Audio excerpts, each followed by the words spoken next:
Welcome to the Truth in This Art Beyond, and we are back in Philadelphia, the city of brotherly love. And I'm your host, Rob Lee. This is your source for conversations at the intersection of arts, culture, and community. Thank you for listening, sharing, and subscribing. Please be sure to check out our Patreon and leave a review on your favorite podcast platform. It really helps us grow, get discovered, and continue to share these great stories. Today, we are diving into the world of video art with an artist who combines film, music, photography, and creative space making in work that engages with Black social and spiritual life. He is also the creator of a little newsletter of awesome things. Please welcome Rashid Zakat. Welcome to the podcast. No, man. Thanks for having me. So I want to start off by, because I think there's a lot of power and energy when someone is able to introduce themselves. Like, it was like when you claim yourself, you describe who you are. It's like sometimes claiming a title, sometimes claiming a role, or however we want to present ourselves into the universe. So I'm going to give you that space to do that. And I got a sub question there, but I want to start off at that question. Okay. I think how I would describe myself probably changes week to week for real. But I think at the baseline, I think I'm a really curious person, and I like to know how things work. I like to understand why things work, why things are. And I think the way that I've been navigating, asking some of those questions kind of sits somewhere at the intersection of like everything that I learned from going to church, growing up and going to church was a really, really big part of my life as a kid. I'm not particularly religious now, but the community of church, church was like art school. The exuberance of church, I've talked a lot about catching the Holy Spirit and how liberating that feels and translating that into things. That feels like it sits on one pole, you know what I mean? On like one side, and the other side is pure. And maybe that's what the curiosity, there's something in me that's also like, there's how would I'm trying to, again, find a way to put that. It's not just a reverence, but it's, I think the other thing I grew up doing a lot of is watching a lot of TV as a kid, watching a lot of The Simpsons and Live in Color. And so I think, and I grew up doing a lot of theater, and what I do, who I am, where I'm at, I think is some amalgamation of asking a lot of questions about the nature of the things, whether it be, my fascination in this moment is Black people on the internet. And so how I'm sort of playing with a lot of questions that I have about Black people, about our ideas of Blackness, what I think Blackness is. And the usefulness of the internet is sort of played with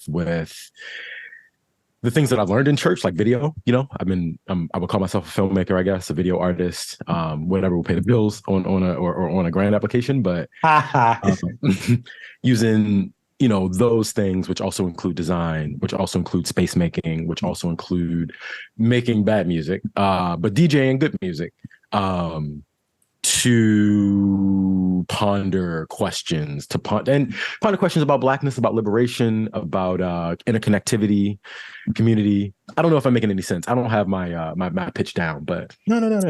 That's kind of where I say I'm at when I'm questioning. Yeah. You're a polymath. Yeah, or I hesitate sometimes to call myself a filmmaker because I don't really make films. And I'm a little disinterested, but I'm not really disinterested in making films, but I'm interested in the space filmmaking creates. You know what I'm saying? Like I've sort of discovered the term video art before the pandemic, like for real, in terms of like, oh, I've been doing this thing, where I've been sort of exploring aesthetics, exploring feeling, you know what I mean? Exploring, a lot of my shit is really musical. Excuse me, I don't know if I'm allowed to curse. You're good. You're good. Okay, great. A lot of my work is really musical, and that comes from church. That comes from that sort of practice of seeing people catch the Holy Spirit all the time. But I'm using pop culture and memes and I don't think if you know sort of culture exists anymore, but sort of wherever I can sort of slip in inside jokes, maybe is a better way to say it, Yeah. is is what I'm kind of playing with and using whatever I have at my disposal. So yeah, yeah. Thank you. No, that's good. And see, like I said, I'm in that class of if you know, you know, because I get those references. I'm like, all Yeah. right, here's my entertainment. And as a person who did a podcast for about 10 years, that was pretty much the basis of like, Oh wow, wow. I want to explore pretty much the weird world that's around us, and I'm going to work in my references. I'm going to like talk about these different crime stories. I'm going to find, it was a bit where in this podcast that I did, I would always find a way to have an alligator story because I'm like, there's What? a lot of weird alligator. That's So like every 2 or 3 episodes, we find a story where like there's an alligator goofy, something goofy, have right? have you seen the alligator, the dude kicking the alligator that's been circling around that That's, image? that would be one that would pop up in the Right, right, podcast. right. Okay, boom, boom. That might I even feel be like the the world needs title. more of that. And there was one last week that was on ESPN, and I immediately sent it to my partner. I was like, "Yo, this would be something I would cover on an old podcast." It was someone going to a baseball game that was denied access because they brought their emotional support alligator with them, Wait. and I was just like, "This is why I need to get back to doing that podcast." Yeah, or at least you can even, I don't know how much alligator talk you do on this podcast, but I feel like, I mean, we're doing some right now, This right? is the Like, I feel like most. it's This is the beginning to most. the end. This is the most. Oh, wow. Emotional support alligator. That is, so a friend of mine earlier, who in her spiritual tradition, um, they get read and they get assigned an animal. Yeah. Um, and she was literally today, this is a few hours ago, she was talking about how she was read as an alligator. And she was sitting with that because, fierce creatures, but you don't necessarily want to get close to an alligator. But at the same time, alligators they're also like, I think it's like birds clean their teeth. It's You know true. what I mean? Like, I forget, like butterflies drink alligator tears or something like that, or they enjoy alligator tears, something like that she was sharing. Wow. But the idea of an emotional support alligator, I don't know, something about that brings something, I don't know what the theme of the day is, but it brings it all the way around. They're cold blooded, so Yeah. But sometimes, you need some cold-blooded loving. I got nothing. I almost want the sound effect, the Rick James sound effect, just right there, just boom. Let's do it. So I want to go back into this. You touched on pop culture. You touched on sort of ideas around Blackness, curiosity. Sort of with those. Actually, let me go back. Because I thought this was really funny. So talk about, and I'll work that next question in, but talk about sort of that moment, and this is what I call it, that moment when you were struck by the creative Holy Ghost initially to explore video art, to explore anything creative. I don't know if it was a moment. It was definitely a series of moments. I shout out to my mom. My mom is like the first artist that I've known, and she was just always creative, right? She was the head musician in my church growing up. That's one of the reasons I was in church all the time. So she played piano, and she was a piano prodigy. There's a story folks tell about her that when she was maybe 5 or 6, her dad was a pastor, and she climbed up on the piano. And I did the same thing. I remember climbing up on the piano and just banging and not making any sounds. She climbed up the piano and just played, and it was almost like from that day on, she was the church musician. But my mom also made time to sew. My mom sings. I'm recently finding out in the last 10 years, she also was a really dope illustrator. And she always maintained a creative practice, like I think church, although that was definitely labor and obligation, it was also a creative practice. She had to practice, she had to be disciplined, she had to show up for a thing at a time. And then she would sew, she would pick me up from school. We would kind of go our separate ways in the basement, and she would just sew for hours and hours. She sewed to hustle, but she also just really enjoyed making clothes. And I think because she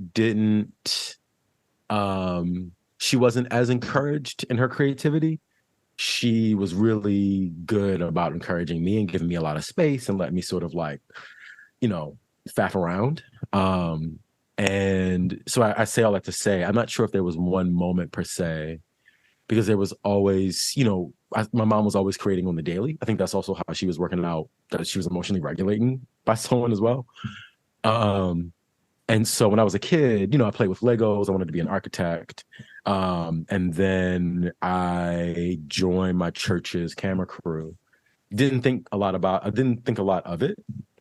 But some combination of being on the camera crew, learning how to see in that way, I couldn't have told you what the rule of thirds was until I came to college, but they taught me the rule of thirds. I learned composition, learned how to edit. We were editing on like 1/4-inch tape decks. And then I got really interested in theater. So I went to Baltimore School for the Arts and studied theater. And it was maybe 11th grade. Okay, here we go. Like 11th grade in high school, I was totally disenchanted with theater. I wasn't bad, but I was like the second worst person. It was like one person who was worse than me, and then me. I was in class with a lot of really talented people. Sure. And some people now that are in the business and they're working, and I cut on TV or see billboards, which is amazing. But I didn't have that love or dedication that a lot of folks I think that are succeeding now have. But when I was in 11th grade, a kid who had studied theater in my high school, he was a senior when I was a freshman. He came back to Baltimore from North Carolina to make a film. And he was telling me about the school he was at, North Carolina School for the Arts. And that was maybe the moment that everything just kind of clicked for me. I forget, we were shooting like a PSA or something like that.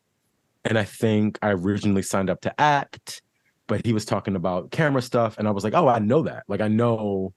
I understand video. I've been doing this at church for like 10 years. So I know how to do some of these things. Some of these things make sense. I just don't have language for it.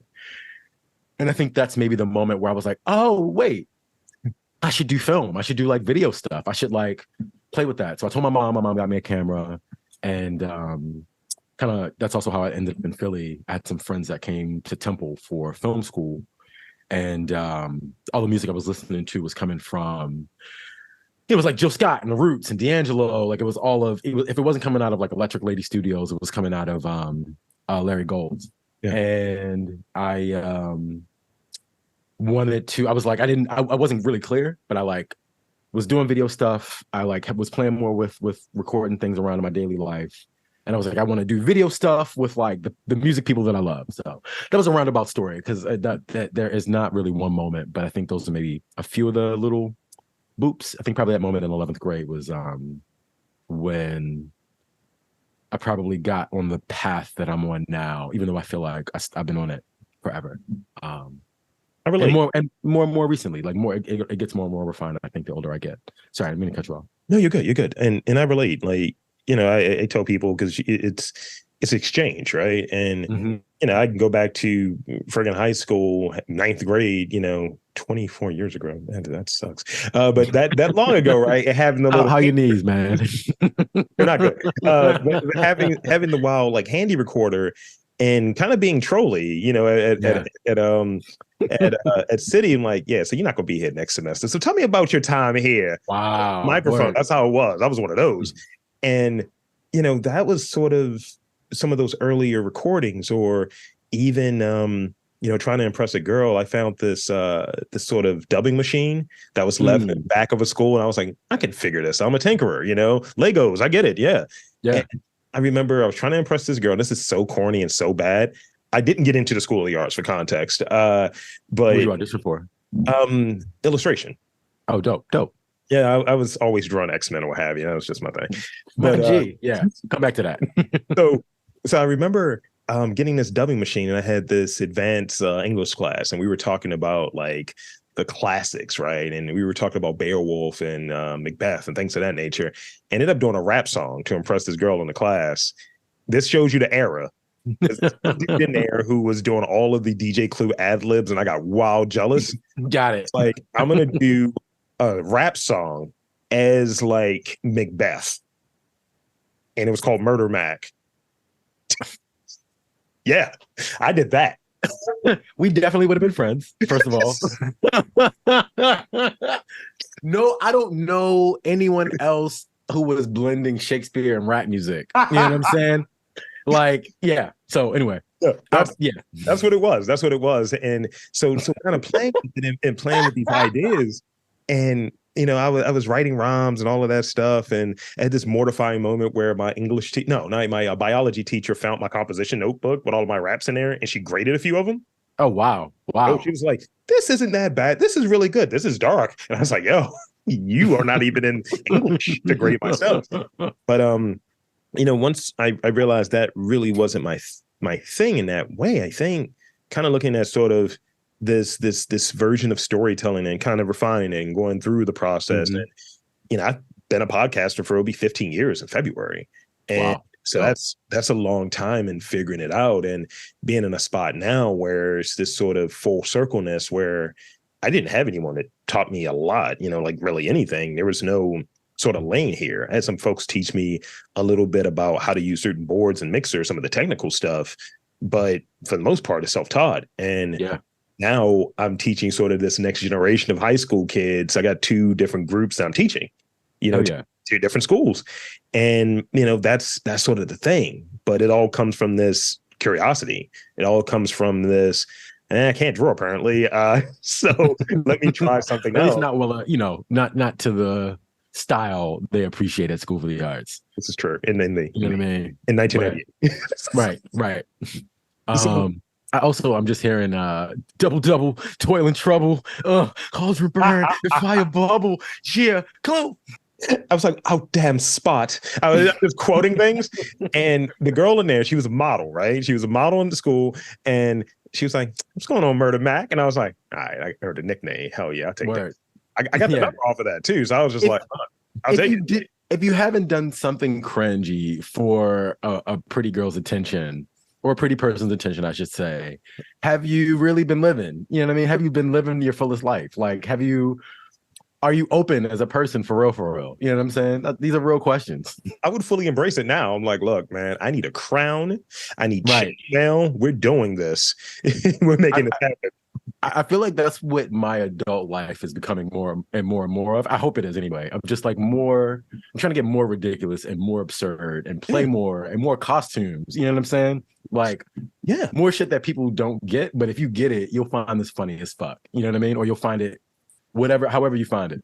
Well, I mean, I throw out there every now and again, like folks that I have like real conversations with, like this is a version of it, and sort of, the folks that I talk to afterwards, like you would obviously be one. We have some things in common. So it's just like, oh, let's continue this conversation. But, I'll throw out there different bits and see what sticks. And I have this running the gag because I get invited to different things. And especially sort of because I cover, arts and culture, my partner, she'll say like, yeah, I just feel like the glasses are going to get smaller and the scarves are going to get bigger. What are you doing? Because I'm just waiting for you to be completely pretentious. I was like, I'm going to be that Lean way. into it. Get a beret. You know what I'm saying? Look, I'm going to start wearing captain's hats to podcasts. It's like, we're going to start you on this creative journey. No, listen, I think I just want all Black men to get weird as fuck. You know what I mean? Like, I feel like we could all afford to let a load off and to just do some weird ass shit. You know what I'm saying? And that probably turns most people off because it doesn't make sense. I don't know. I hope the next time I see you, you're wearing like a captain's hat and a kente cloth ascot, you know what I'm saying? And speaking with like a faux British accent or some shit, just to fuck with people. Before I move to this next question, as a segue, there is one day I got invited. This is years and years and years and years ago. But remember that fake university that Trump had? Oh, yeah. We went to that for a session, and I spoke in a British accent the entire session. Please tell me this is recorded somewhere, man. Please is not. Damn. Not unfortunately. But the girl I was dating at the time, she was like, were you just in character? I was like, that's the only way I can get through it. Yeah. Wait, so did people buy it? Yes. Yo, listen. Yo, yes. And Oh my I had like God. tartan trousers on and a sweater vest. That was terrible. We went to Cheesecake Factory afterwards. It was wild. So let me reset because this feels like this is the other podcast, which is great. But 10 points though, that is Trump University that you did that shit at too. Like, sorry, I don't know. We got to be official question answers, but so, and this goes back to that question I started. so blackness, pop culture, memes, and sort of this desire to satisfy curiosity, to say curiosity. What if it was, let's say, three or 2 to 3 themes? What are the themes that you're pursuing mostly, and in your opinion, why are those themes important for you to pursue within your work? Someone just asked me this question, and I had 3 ready to go, and I was so proud of myself. And I sounded so smart, and I have none of them right now. So here goes a bunch of nothing. I definitely have been thinking a lot about liberation. Liberation, both, it's political liberation, social stuff, all that stuff, but like embodiment, like physical, somatic, like liberation. Like, I'm somebody who I think some of my coping mechanisms for growing up was I'm in my head a lot. You know what I mean? I'm an only child. A lot of my childhood was just me and my mom. And, my mom was a working mom, so it was just me by myself. But also how I navigated a lot of childhood was disassociating in a way. And so coming back to, trying to reconnect with my body, seeing a similar thing in a lot of other people and a lot of my friends and conversations that I'm having with people, I think, and something else, I'm not quite sure what it is, but liberation, and I can talk a lot about more, has been a word that's been coming up a lot. I've been thinking a lot about transmission. Like the internet as a medium, radio as a medium, sort of like how do you induce emotionality through ones and zeros? You know what I mean? Like how it's one thing, maybe because again, I'm so much about how I relate to the world. I can point to church and I think about what's uncanny about going to church and having a preacher preach is you get this knowledge, right? Like you get this encouragement, you get these like intellectual nuggets you can use, but they're really validated because the preacher's like, well, the preacher's whooping, you know what I mean? He's like, and you can tell him when you go to the scene, like the difference between if I say, you can believe anything you put your mind to when the Lord says, I can power you to do anything to put your mind to, because I got, it's an emotional, I'm going to get canceled. I can't wait. But it's emotional. It's enrapturing. It like does something.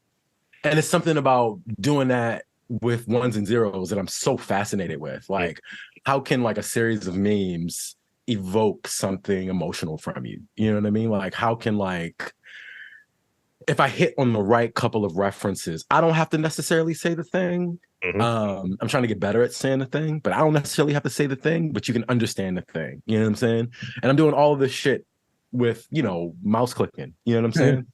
There's something in that I'm fascinated with, and maybe as a medium. And maybe there's a third one. Oh, that's it. I don't want to say blackness. Like we talking about black people too much. I mean, maybe it's not just a reverence. I'll say a reverence as well.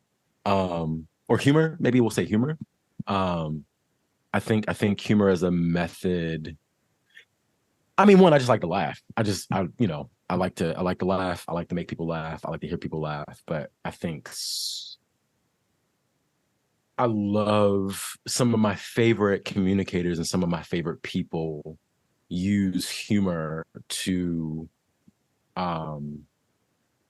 get people on the same page in a way. They use humor to communicate ideas. They use humor to soften the blow of a punch, where it's like, yo, I gotta punch you in your gut, but we can laugh about it, or I gotta tell you this thing. I gotta tell you why you suck.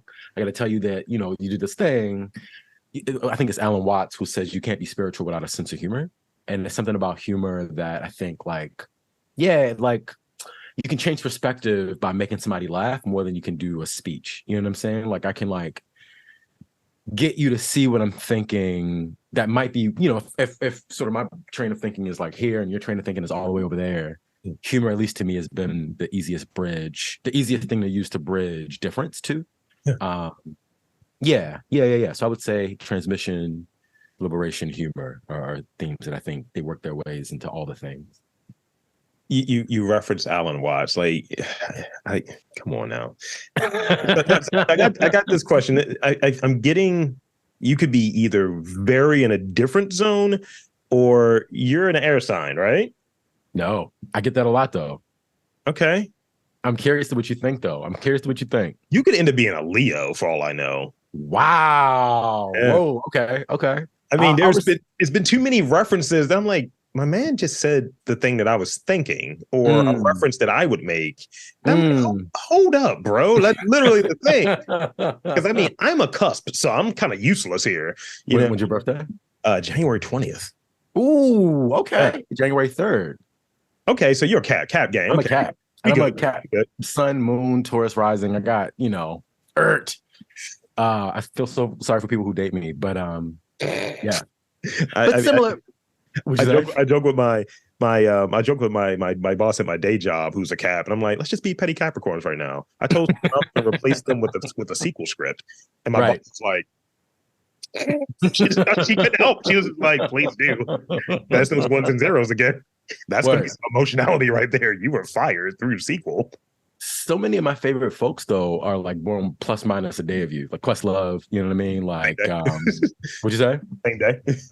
Um who else? Like my friend like yeah, my homeboy Brandon, like super creative people who get shit done. Like hearing that you've been doing your podcast, you've been podcasting for 15 years, then is I put that in the context of like the Capricorn Aquarius, like consistency, but also creativity jam. So, but no. I have very little air in my chart actually, but I get that often. A lot. I think I give off like Aquarius vibes to people. Definitely. Which I'll take that. I'll take it. But yeah. So you were touching on humor and that last thing, and I think, you know, in a world where movie theater, but in this current like situation where you where folks can almost not be funny. You mentioned it earlier of I'm going to get canceled. Ooh, it's sort of that where we don't do nuance. We're not Yeah. really good at even attempting to be funny. And I have a question about failure later. You know, sort of trying for something and not really quite getting it. Could you speak on the importance of having a good sense of humor or a sense of humor as it relates to being an artist? For sure. I mean, the artists that I know that don't have senses of humor are really interesting people. Um, I think, you know, there's humor as like there's humor as a coping mechanism, which I'm not going to pretend like I don't also use. But then there's humor as like a lens in which to see the world, right? Which is like nothing means one thing, like everything can mean multiple meanings. Every life, this existence, this thing that we're doing and, just being a human and having flesh and senses and shit is absurd, right? Like we live short lives, but we have these things in our head that are terrified to die. You know what I mean? Like we have this thing we have this ability to storytell in our head that make us think we have control over anything. And we're really just kind of showing up to the absurdity of every day. You know what I mean? Like I think maybe I'll talk personally, and then I'll talk about artists, and then I'll talk about just my thoughts about, because I think you can be funny, and I think people are funnier now than they've been in a really long time. Sure. And I think something about the force. I think something about. I'll come back to that, but like from I guess maybe from my own stuff, humor has definitely been a way that I've coped and survived and managed. Growing up, against the rough backdrop of a poverty infused Baltimore City. I don't know. I'm trying to get better at that grant language to talk about like my traumatizing childhood and bullshit. So that's why I can give you some money. White people, please, if you're listening to this podcast, please give me money. I'm trying to save the world. No, it's necessary. It's I think maybe because I am a Capricorn, right? And like I think my demeanor can be very. I think if I was who I am on the inside all the time, I'd be oscillating between like telling everybody what to do sharply, forcefully, and then laughing at everybody's inability to do it. There's and something about I think the way that I maybe feel like I instinctively want to control the world or think the world is even controllable. How often that's met with like, nah, nigga, forces me to try to. It's not about not taking things seriously, but it's also about not taking things so seriously that my head can explode. I think that's something I can be prone to. You know what I mean? I can ruminate. I can be really dark. I can like harping on a thing. But then I've learned that humor, at least it's been helpful, is a great way to communicate with people too. You know what I'm saying? It's a great way to make sense of my own, outbursts and things like that. It's a way to sort of contextualize how I see the world. And I think humor for an artist feels important. And I'm totally joking about my humorless friends. I love you guys. To maybe just be really succinct, I think being an artist is about asking questions and trying to interrogate something, for me anyway. And because I'm not knowing what the answers are, I'm trying to discover what the question is by asking a lot of questions to get maybe closer. It feels like having a sense of humor, use humor as a tool, as a way to sort of like look at all the different possibilities and not be so attached to abilities, but everything can become material in this way. It feels important. And I think for maybe in a broader sense, having a sense of humor for being an artist, it keeps you nimble. It keeps you like not settling for maybe what's easy, Like I think I love Dave Chappelle, because I think how size a lot of people and sort of in there we go. I'm losing it. I'm just gonna take this off. Okay. Quality. But I think about how many people Dave Chappelle politicized, you know what I'm saying? Because he was able to entertain you, first of all. Like you're entertained first, and then he's also giving you social commentary that if you aren't watching, if you aren't reading the news, if you're not if you don't have a particular lens on Black culture, you might not, on American culture, on Black culture, you might not have the tools he has or the framing that he has. And a lot of what he's doing is just framing things in a sort of way to get knowledge to sort of pass through. And that just generally feels helpful. It'd be miserable if you didn't have that. Yeah, I think there's a lot in there, and when we can't. You like one of the things you said earlier, or to paraphrase, is like sort of this experience is a weird experience. It's weird. And at times when I'm at my most sort of, I want to play with this, I feel the way that the comedian was depicted in like the Watchmen stuff. It's just like, oh, this is. And, you almost have to look at it. And even in interviews, I don't take, when I'm doing interviews or talking with people, they'll see like, oh, we saw that you were in this magazine or on this billboard or whatever. I'm like, yes, I'm a C-list celebrity. I am a nobody. I was like, I get free drinks on occasion and I can talk with people who are smarter or more talented than me that make me seem like I'm interesting. That's kind of how I frame all of this, or even the sort of gallows bit of it. I did this podcast on a boat, and then I realized where me and the other guys on the boat did not know how to swim, and I was like, oh, right, local podcasters seen here drowning in a harbor. And people will say, you can't say that. That's not funny. I was like, it is, and it's my life. So right. Damn, man, you proving the stereotype true though. Damn. The truth is, art guy drowned. Damn. It is how I'm trying to, because I never know, and I know I'm not supposed to ask you questions, but also fuck it. Like, I think Baltimore is such an interesting place, and I wonder, like, being a celebrity in Baltimore. I'll say this: being like, I see Bilal in Philly all the time. Mm-hmm. I don't say shit to Bilal if I see Bilal out in the streets. No one does, because you're not trying to be Joe. You know what I'm saying? You're not trying to like do the most. Yeah. I guess is what the kids are saying now, right? But I think about, and Baltimore has a similar thing, right? Like nobody's trying to. I think Baltimore's a little bit more willing to show emotion than Philadelphians. You know what I'm saying? But it's still like a play of coolness to people in Baltimore. You know what I mean? At least that's what I get. So as a self-proclaimed C-list celebrity in Baltimore, like what is when you get a good reception from people, what is that like? Like what is that interaction? Are people trying to play it cool? Are they like it's funny, like people are usually really chill and really, really cool. They're like, I had this coffee last year, I had my branding and all of that. And you'd have people like either working at the place that's selling the coffee or people that are buying the coffee that look at the label, look back at me, and they're like, you're the guy. And it's like, excitement and things of that nature. And I'm trying to play it so down. It's almost like when you're an athlete and you're wearing your own jersey out. Yeah. It's like me carrying around a microphone, like, hey, look familiar? Right. It's like, no, but you should carry around like a little tiny microphone, just like in case you get spotted. I should actually just have it clipped on, just laugh. Right. But there are some instances where, and this kind of goes into the thing I was touching on before we got started of, you encounter people, you're almost like looking for that, hey, we've done an interview together, we've done this together, hey, what's going on? And, a mutual contact that we have mentioned sort of the Philly energy, and I've been applying that. Maybe Taib was just like, oh, okay, word, yeah. He's like, Mr. Philly energy too. Like, it's not ignoring people. I was like, I'm going to start doing that. Yeah.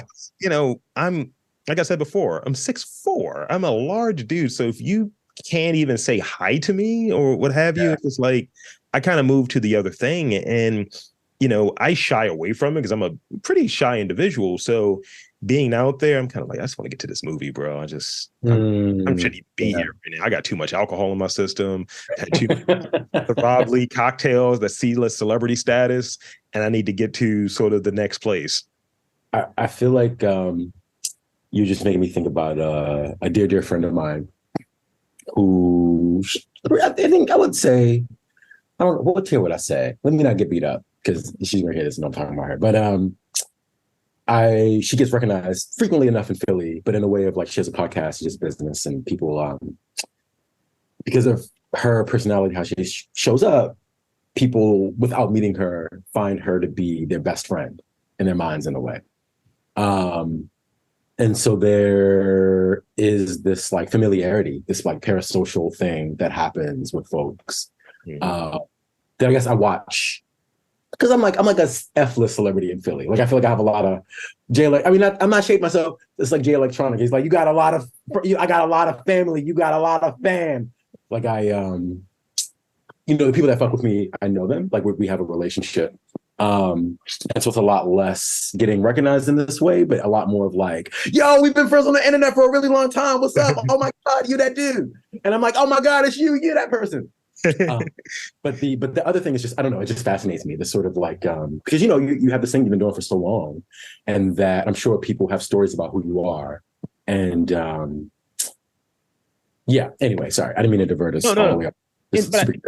But I think there is something in there where, sort of, I've been playing with this idea and exploring this idea. I haven't had the sort of wherewithal to continue down that path, but I am curious about sort of how friendship works when you're in these sort of creative circles and how, because it's a notion of dealing with, I'll be very plain when I say this, dealing with who feels fake, dealing with who sort of doesn't have that time and that sort of energy. And even, going back to the ones and zeros you mentioned earlier, sort of every interaction seems like it has to be a derivative of the online thing. And the online thing we know is not real. It's already watered down from the real life thing. So it's this sort of loop that just continues. Yeah. It's just Kool-Aid with more water. Don't like that mix. It can be. It doesn't always have to be though. You know what I mean? Yeah. No, I've been so blessed. I mean, my whole life, I've been my same friend I was just saying, who's an alligator, is we were just talking about how lucky we feel to have just like good people all the time, And I can't. The only thing I can everything goes back to church. I grew up with a really dope, really tight community. I can't say I felt understood by them or seen by them all the time, but it was people that look out for me regardless. I have other people, I have other mothers. I'm an only child, but I have other brothers and sisters. And something in that has always carried through all parts of my life forever and ever. Like I've always been lucky to meet good people, like really interesting, loving, talented, introspective, perceptive, passionate, compassionate people. Like at every turn of my life, I find myself in like circles where it's like, oh shit, you're fucking dope. Like, and you're a good person and you're looking out for everybody in your life and you're taking care of people and you're caring, but then you're also working really fucking hard at your job. And like I think, Maori, I'm sure you know Maori, like, sorry, I know, but podcast people are listening. Maori Carmel Holmes, who's a dear friend who runs Black Star, is a super public version of that, of someone who is,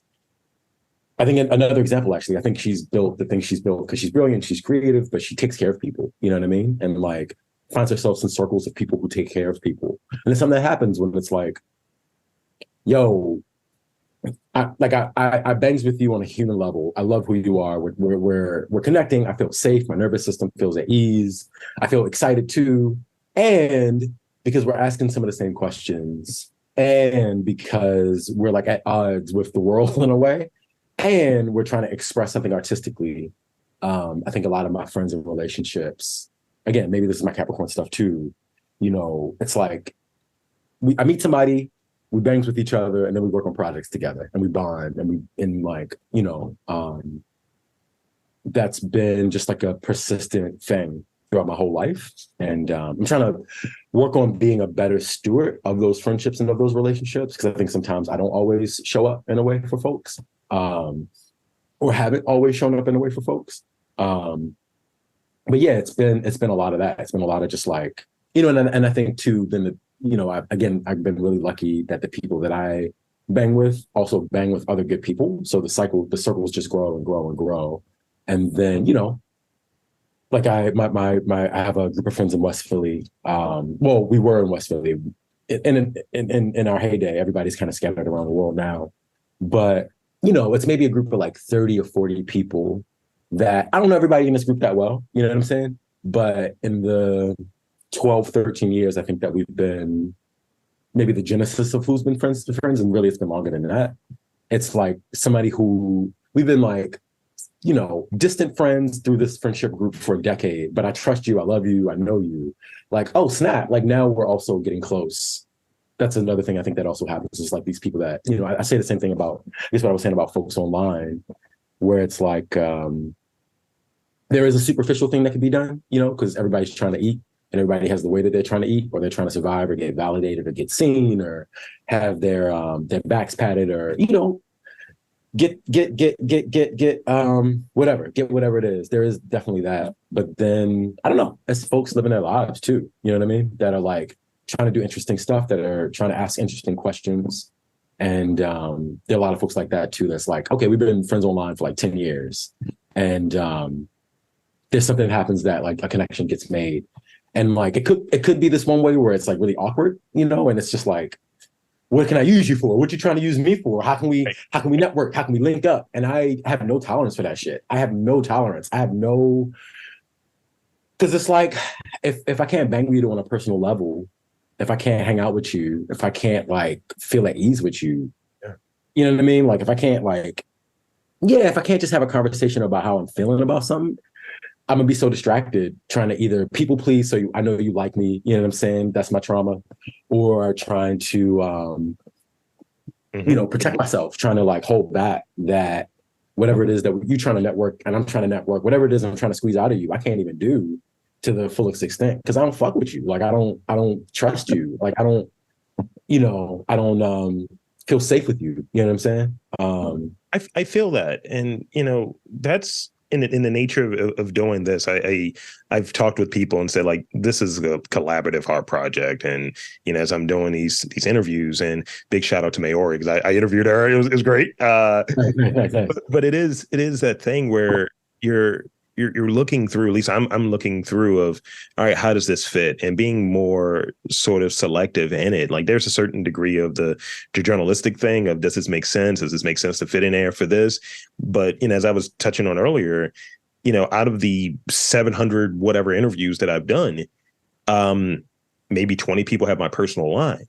And I don't, it's not for everybody. And, to your point of, does this feel like a real thing? Like, the shortcut used to be I do a movie review podcast outside of this, and I would invite certain folks on like, yo, we're about to roast this movie. You trying to do this? And if they get it and it's like, yo, we continue. So like the thing that I like to do, because I travel on occasion, sometimes it's just to step away from the normal factory settings, the dullness that you're around, like life starts to become wallpaper. I'll go up to Philly just to go up. Like, yo, I just want to get like coffee from this one spot. And I might have folks like, yo, what's good? You around? You busy? You want to grab a coffee? You want to grab a bite? Some people don't know how to deal with that. And I hit everyone that I know with the same thing to see who hits me back. And because literally I'll book a ticket and it's like, yeah, I'm going to get there like 8 normal work days set up. And then I'm going to book that joint home at like 3. So it's just like, yo, I'm trying to do the social rounds to, cultivate this sort of thing. But, sort of that creative friendship connection, whatever, from the online to the offline and so on, is trying to figure out like, how do folks like operate in that way? And it's case by case. Yeah, definitely. I feel like it takes like, especially being adults, it feels like it takes like 5 times to link up with somebody. You know what I mean? Like you got 3 to 5 failed attempts. I'm guilty as fuck of that. I'm so sorry, everybody. But So you mentioned failure. So that's a question I've had. I started reading this book today. So this is a new question that you won't even have.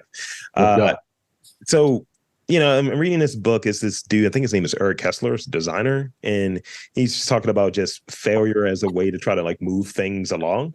It's a white book with like an orange. Yep. Build it. Yeah. See, again. So tell me about a time that you failed or like fallen short, like just sort of maybe in the epic fail parlance or what have you. But one of those instances where you've like fallen short and like, what have you learned from it? And I'll preface it because that could be a very revisiting, right? Dredging things back up. But, there have been times where I'll do this movie screening series, and I did this series called Shot in Baltimore, and I was showing movies that were filmed here in Baltimore. And no one got behind it. There was some people that came out, but then no one really got behind it.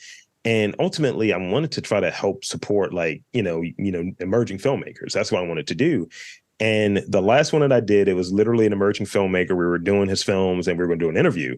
And it's like, maybe we can help him get his next one funded. Nobody showed up. And he was like, I don't think I'm going to do film anymore. I think I'm going to transition to a different medium. I was like, shit, this was my fault a little bit. I felt weird. I hope he comes back to it in a few years. It's like, okay, back, baby. But yeah. And having that and sort of just being attached to things is almost this sort of reminder of, or even the naysayer, right? Of, that's the lane. You're supposed to be in this lane. Go back to podcast, microphone boy, versus, trying to extend and do something that's more oriented around bringing community together. And I kind of just maybe learn different things from it. It's always information, but I deem that as falling short or failure. Yeah. Failure is interesting, man. I've been thinking a lot about failure generally, both in the necessity of failure, you know what I mean? And how to contextualize failure. I'm trying to think of a time that I failed. I failed all the fucking time. I was joking with somebody about this of like, I'm trying to make a big part of my art practice failing. You know what I'm saying? Because that means that I'm trying to step out of a comfort zone. You know what I'm saying? That means that I'm trying things that don't work. Yeah. And I think let's see if I can tell this story. This one time my life was in like flux. I was just in flux.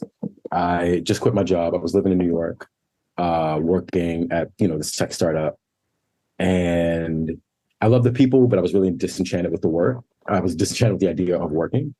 And so I left that job. I left New York, and I was kind of like vagabonding around the world for a while.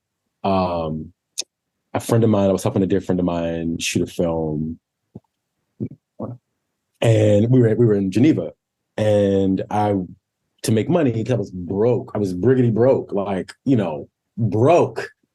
I was doing a little bit of consulting for a friend of mine, some kind of consulting and design work. And also trying to like tend to my, where I was at the time too, because I didn't know what I was doing with life. I didn't have a job. I didn't have anything lined up, blah, blah, blah. Um, and it was a pretty simple assignment. He wanted me to design some ads. And so I would walk around. I was thinking I was there for maybe 2 weeks, 2.5 weeks. And it was something that, I could have sat down and done for like an hour. It was like an hour, bang this job out in an hour, keep it moving. And it was maybe like 10 days of me struggling to make sense of this design. And I couldn't do it. I was like frustrated with myself. I was angry. I was walking around this beautiful place, seeing all this stuff, and just like my brain was, I would like shoot some stuff with my friend. And then I would leave to go back to where I was staying and then be totally preoccupied with like why I couldn't get this design to work and I couldn't get it to make sense. And you mentioned that book failed it. I took a trip to, I love saying shit like this. I love that this is what my life has become. I took a trip to Paris. I took a train, I had a cousin that was in, this is all on broke nigga shit. But I'm coming in here to nice. show you. But I took a train ride to Paris. My cousin was there. She was like, yo, train is like, 30, 40 euro. You can stay in my place. We'll walk around and we'll hang out. I stopped at this bookshop. Even hanging out with her, I was really preoccupied. And I stopped at this bookshop and I found this book, Whatever You Think the Opposite, by Paul Arden. He has a couple of other tiny books that are like this, that are like, really short, more graphical sort of things about creativity process, things like that. And it's not who you are, it's how good you want to be. It's his other book. That's like the big one. I like sat in a bookshop and just read this whole book. It was like 30 minutes. It was a pretty short book. And I just sat there and read it. And I was like, fuck. The whole book talks about the importance of failure, the importance of seeing things differently, the importance of trying and overshooting and undershooting. Because the point is you just keep shooting. You know what I'm saying? And you learn from what you you learn what you take away from that. So that like put something in me to my homeboy client that I was doing work for to be like, yo, your business is wrong. Like I couldn't figure out the ads. I couldn't figure out the design because the ads he was trying to make was wrong. The ads he was trying to make that were wrong were because his business model was fucked up. Like it wasn't fucked up. I love you, man. Figure if you're listening. But it was, he and I talk about this often. The business model was wrong. And years later, I sent him this like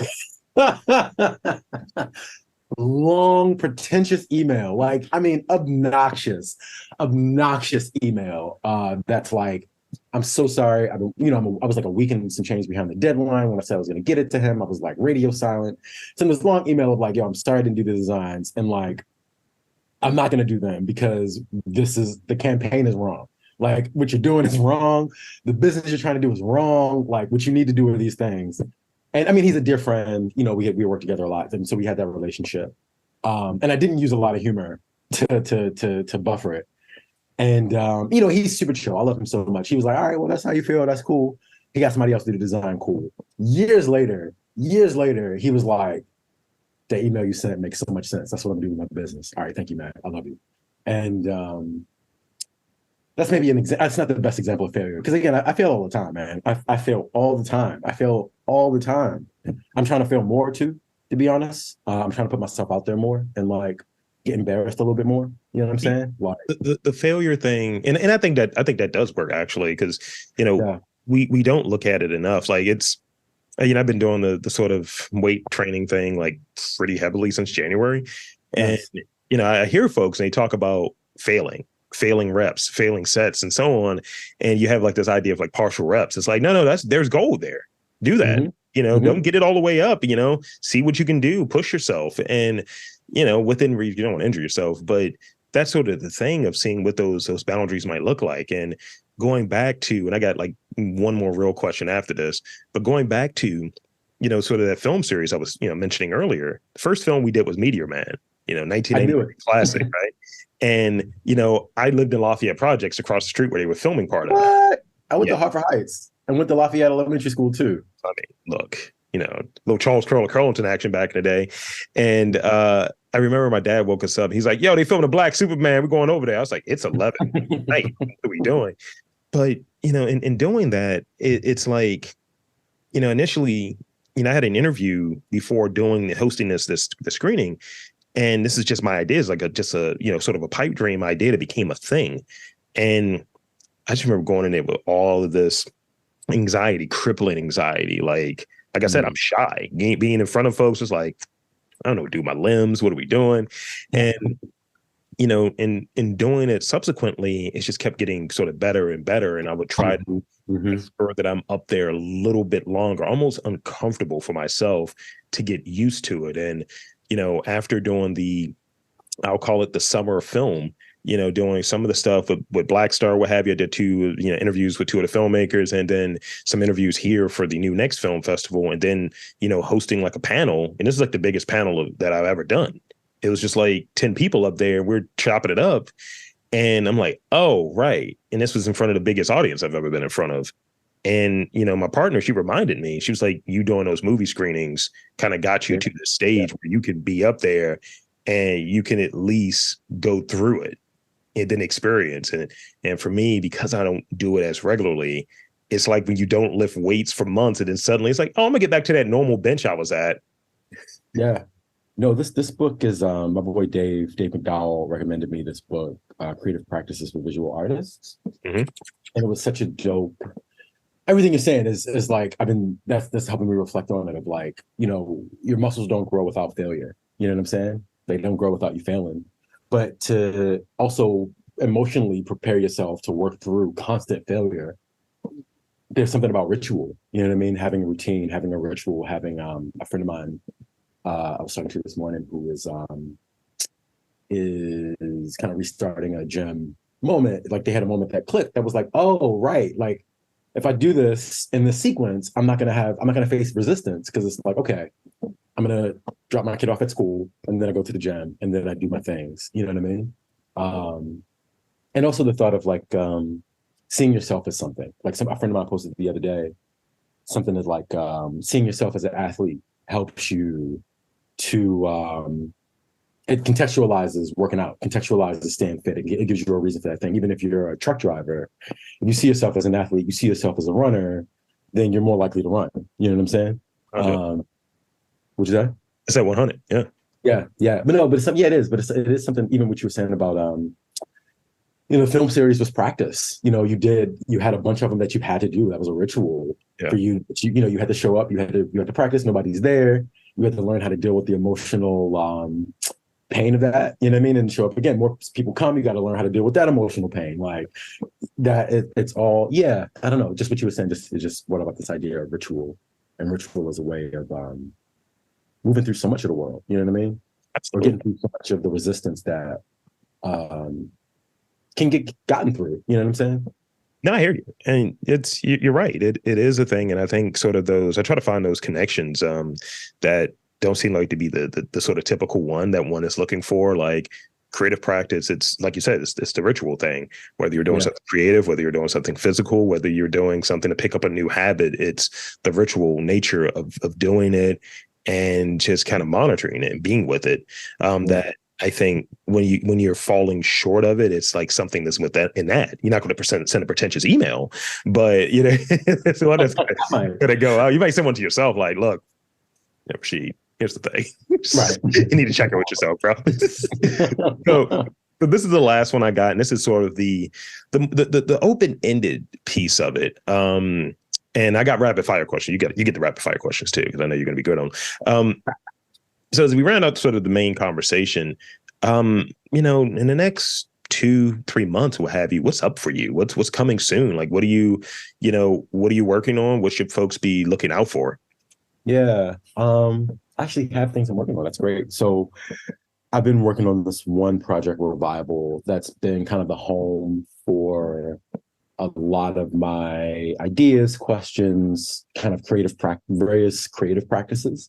I've been trying to just like dump it all into this one project, and people have been enjoying it. And so one thing that's coming up that I'm excited about is I think October 13th. Let me look at my calendar. Yep, October 13th. I'm in a group show. My friend Sophia's amazing. She's she wouldn't call herself a DJ, but I think she's a really dope DJ, music selector. She's an amazing curator, really thoughtful person about art and about work and about Blackness. She's curating a show with myself and another artist, Adi Robinson, and I'm gonna have Revival. I think it's I might be a third person, and I might be a jerk for forgetting them, but I know Adia's in the show as well.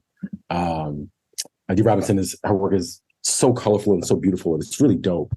And I wish I could do what she does, and maybe I should tell her that. But the revival is maybe to quickly explain it. I have hard drives upon hard drives upon hard drives of movies, memes, things that I've downloaded from the internet, for a long time.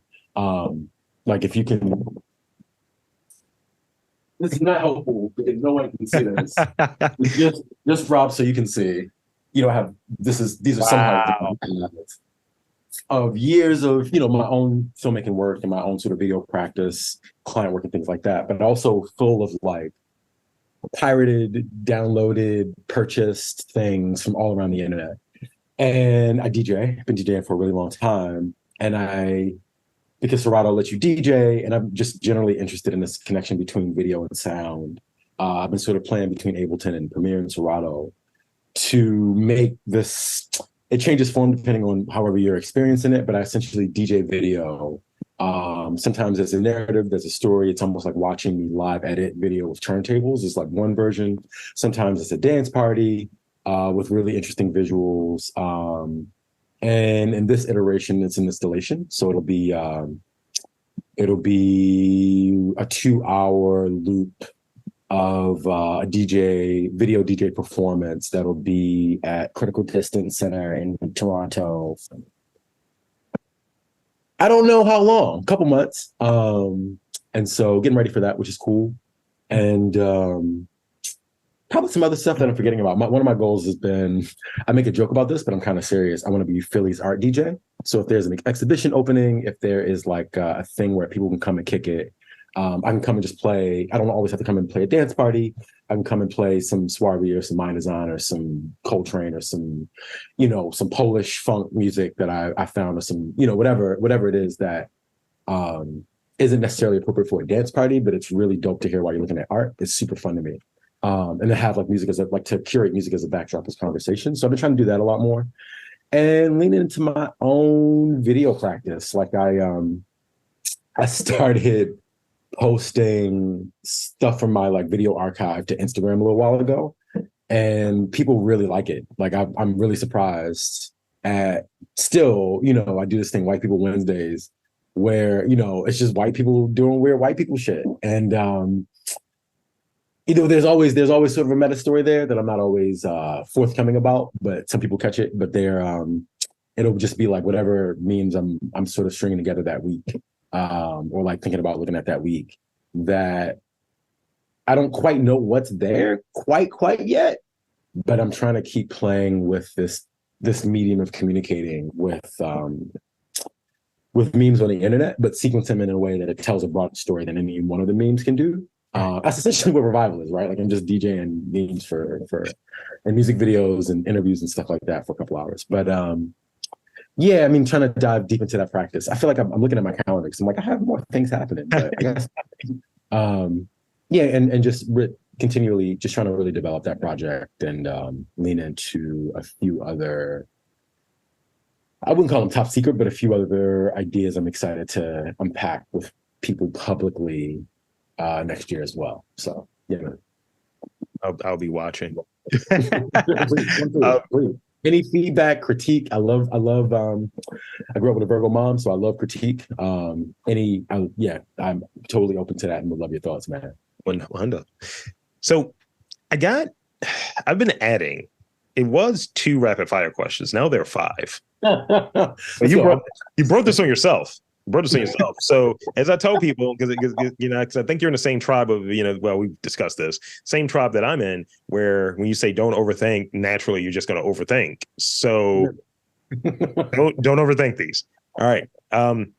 Your day typically starts with what? Coffee, tea, something else. What does your day start with? My day starts with the long version. I can give the long version really shortly, really briefly. So please. I've been trying to, mornings have been really important. I haven't always been a fan of mornings. So it started with, I have a coffee ritual. I wake up, I roll a joint, I make some coffee, and I do morning pages. which I just sit and write. I just dump all my thoughts, everything I'm feeling. I just try to get it out. I've added onto that meditation on death. Like wake up in the morning and before I even like try to make coffee, before I, go do drugs, sit in my bed, and I try to meditate multiple times for like 5 to 10 minutes.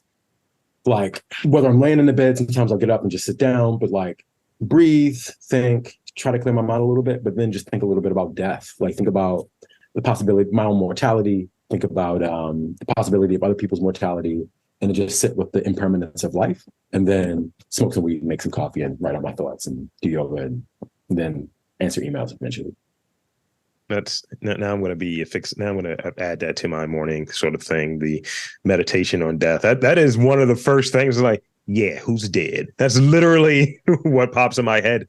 But yeah, it's definitely it's been a 2-mile walk and then an hour of gym weights and cardio. And then those people that I'm encountering, no, it's probably drinking way too much coffee and then drinking protein shakes. That's literally what it is. I live a monastic lifestyle. It's terrible. No, it's good. It's like simple because then your brain has power to do all the other things. This is the only way it happens. So this is the next one. This has like a sort of a word count around it because I like to add word counts in there sometimes. Describe your art practice in 3 to 5 words. It doesn't have to be a sentence. It could just be 3 to 5 words that relate to your practice. Real nigga live shit. No. Nice. Because real niggas don't follow directions. No. My art practice is open-ended. It is joyful. Musical,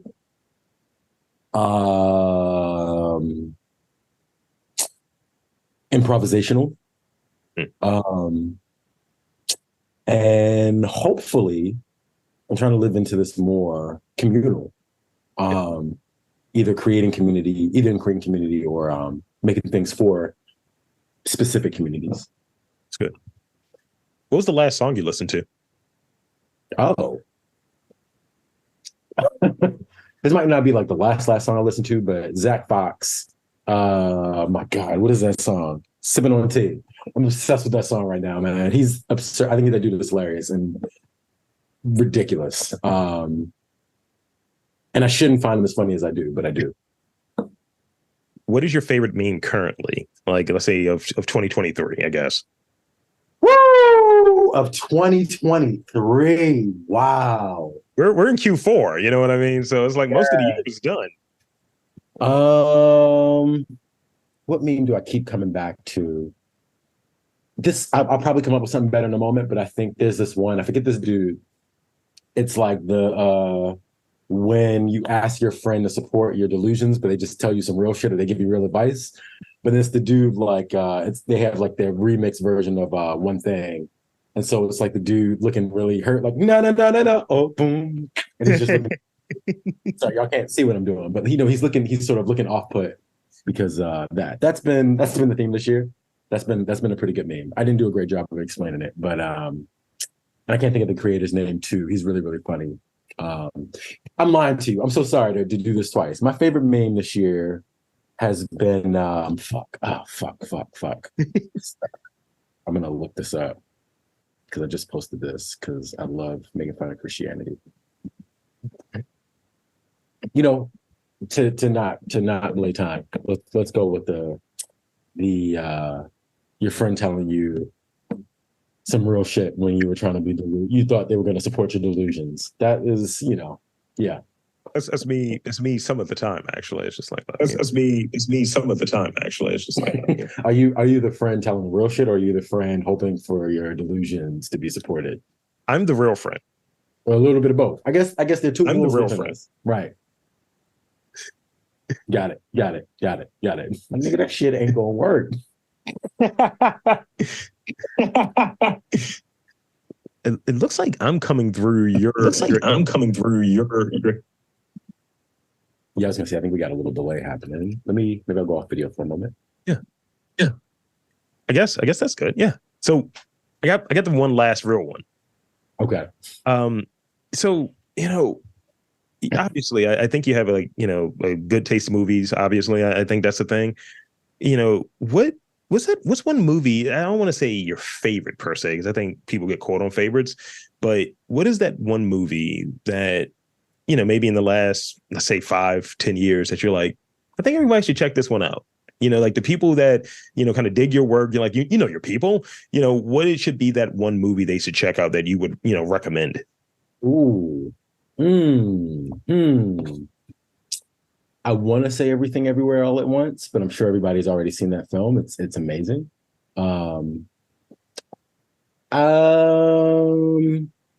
Your mileage may vary, but Chungking Express is one of my favorite films. It opened up what was possible with cinema for me.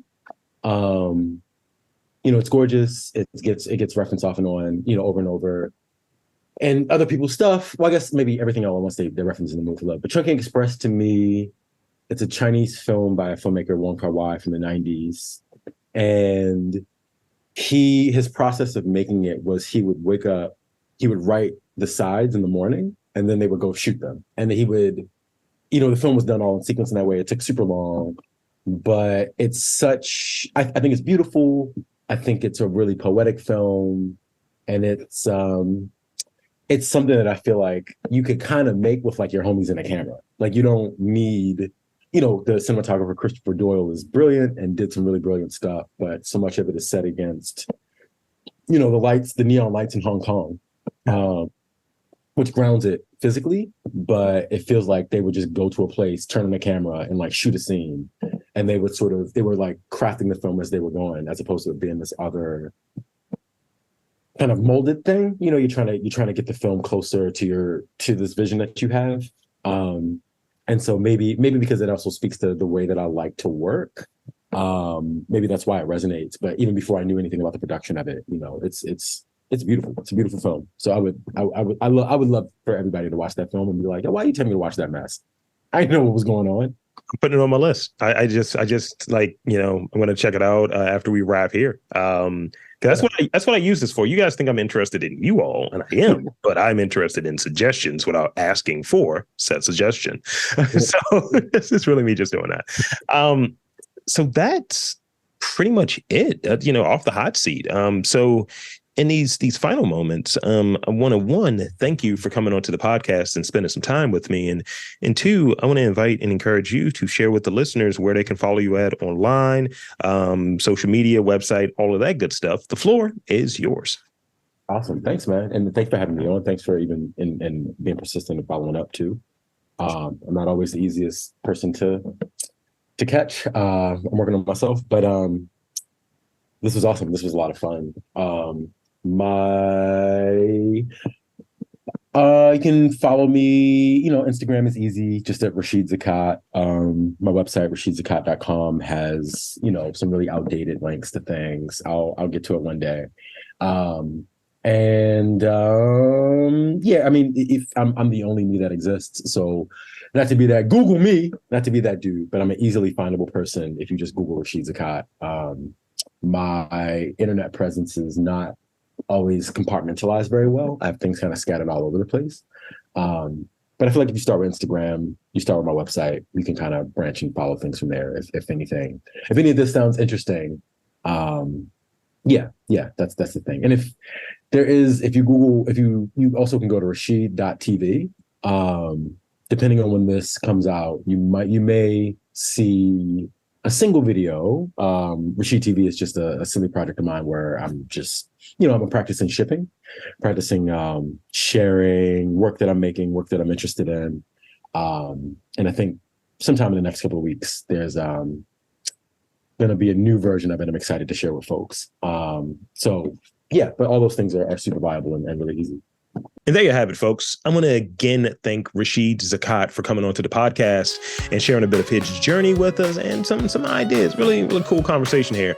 And for Rashid, I am Rob Lee, saying that there's art, culture, and community in and around Philadelphia. You've just got to look for it.